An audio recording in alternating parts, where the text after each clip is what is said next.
Hi, may ituturo ako ngayon about Feedwork apps. It is super legit apps na a weeks pa lang bago ko din-download. Tapos, ano siya, nagkaroon agad ako ng mga points. Yung points na yon, yun yung mawi-withdraw mo. Sa akin kasi is 43 kasi 2 days pa lang ako, diba?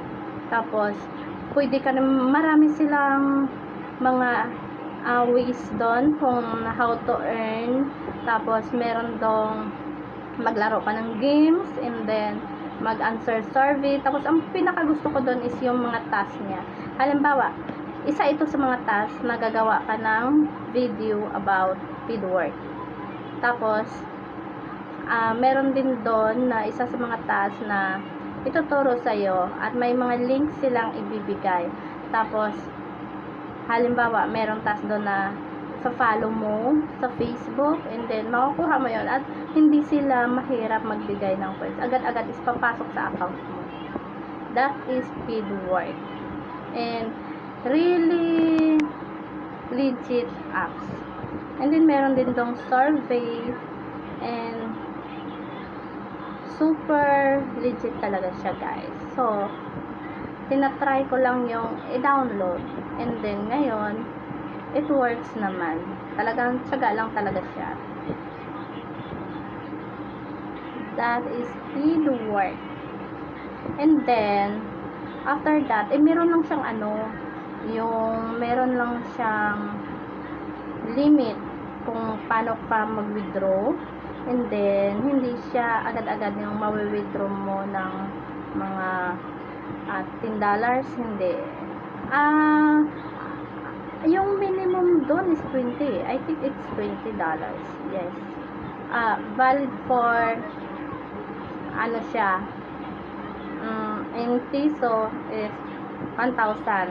1 or that. Yes, that is 1. Maganda siya.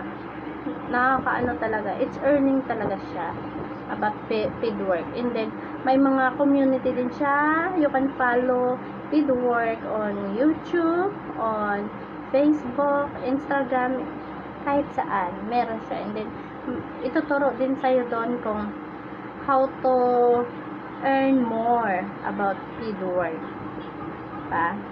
From the words Feedwork, kasi babayaran ka nila konting kahit anong pipindutin mo doon about that apps is bayad, diba? Kaya yun ang kinaganda sa kanila kasi hindi siya piso talaga ibabayad sa'yo, hindi siya yung points lang kasi once na gagawin mo yung task na yon is equivalent, pinakamaliit doon is 4 pesos, 4 point something yan. Tapos meron din malalaki. Yung sa task ngayon, pag gagawa ka ng video is 58 pesos, diba? Imagine, hindi lang siya, points na, point something, ganon. It's, piso talaga siya. 50 pesos, diba? Tapos, yung malaki din, isa din yung survey. Malaki. Minsan, umabot ng 1,000, diba? Pero, sa akin kasi, in my case, hindi ko pa na yung survey. Tinatry ko yung survey pero 'di ba usually sa kadalasan kahit sa ibang apps mahirap talaga yung survey. And hindi siya agad-agad ma-success. Yung siya pag open mo and then biglang siya, hindi siya 100% successful, 'di ba? Hindi pa ako nagsa-success sa survey.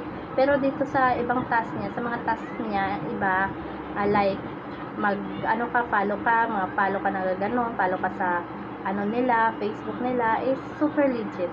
And nakakaipon na ako ng 50 mahigit. And kahapon ko pa ito, din-download. Pero hindi ko pa palaging nabubuksan pag gusto ko lang. Pero nakaipon na ako 50, diba? Imagine how much more pag palagi mo tong ginagawa mga survey nila kasi unlimited. Not survey, task.